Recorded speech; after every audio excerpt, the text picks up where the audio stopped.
In today's installment of our Vanagon restoration, we take the old and busted interior and bring it new hotness.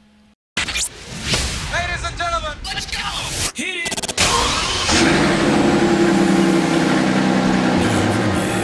Welcome.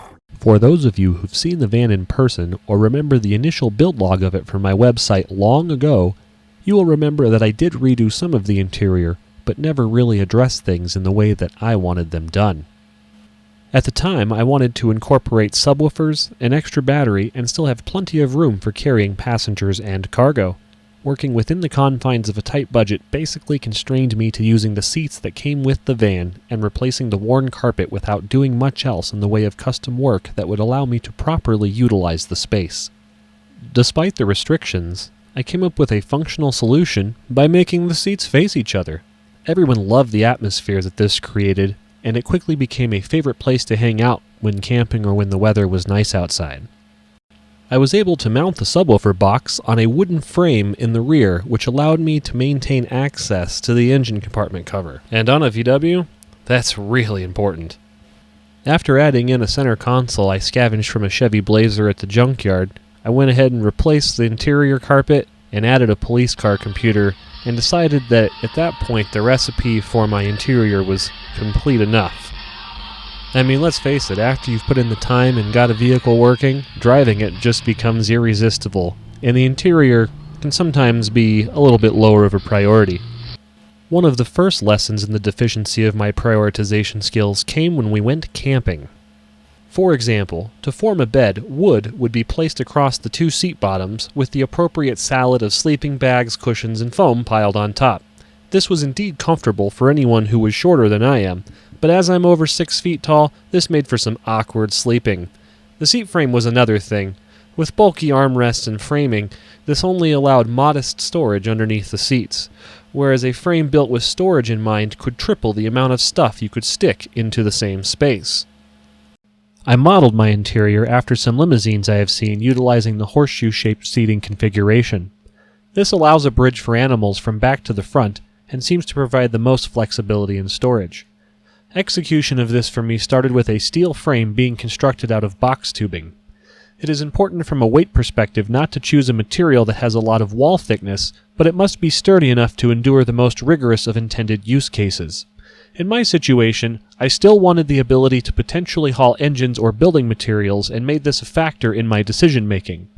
After the frame was completed, it was time to insulate the whole van. There are many approaches to this, and mine was mostly dictated by cost because I'm poor. This included finding an inexpensive alternative for Dynamat to lay down first, then on top of that I would add some closed-cell foam. Dynamat itself does not actually dampen sound. Instead, it dampens the vibration of the panel it is attached to, and ultimately shifts the frequencies at which it resonates lower so the sound we hear isn't as sharp or pronounced. This removes the tinniness that you often hear when knocking on a metal panel. For actual sound deadening beyond this, you'll need to install something like closed-cell foam to absorb other noise. This has the added benefit of further insulating the exterior from the interior, making climate control an easier task. Once the insulation process was completed, and wires for the solar panel were run in from the roof, it was time to start construction of the walls and floor. The basic seat bottoms and walls were first cut from thin, high-quality plywood and test-fitted into place. Once we were able to locate things like lights and wiring on the walls, we then made the appropriate holes for them. The seat bottoms were stained in a matching gray color, and the walls around the footwell area were padded with a thin sheet of foam and then upholstered using material that was originally intended for patio furniture. With the basic walls and interlocking laminate flooring installed, it was time to sort out the relocation of the subwoofer. In this new design, I wanted continuity between the front section and the rear. I didn't want any seat backs, armrests, or speaker boxes to intrude in this universal use space. Part of that solution came in hiding the subwoofer under the seat. The old 12-inch MTX Thunder 6000s that had been a part of the van for so long were sold off, and a single MTX Competition 10 was the chosen replacement. Given the height requirements of the seating arrangement, the subwoofer was barely going to fit in there. This speaker box was very fiddly to build and really didn't want to go together. The whole time I was worried about it actually not fitting into the space because I had made the measurements so tight to maintain the calculated box volume. To add to the complexity of it all, I also had a heater under that seat that I wanted to keep in the stock location, so I had to make a path that worked around this. The speaker itself was contained inside a cavity to keep people and animals from damaging it. A port was situated on the opposite end, which made the footwell area in between the benches a sort of resonant cavity.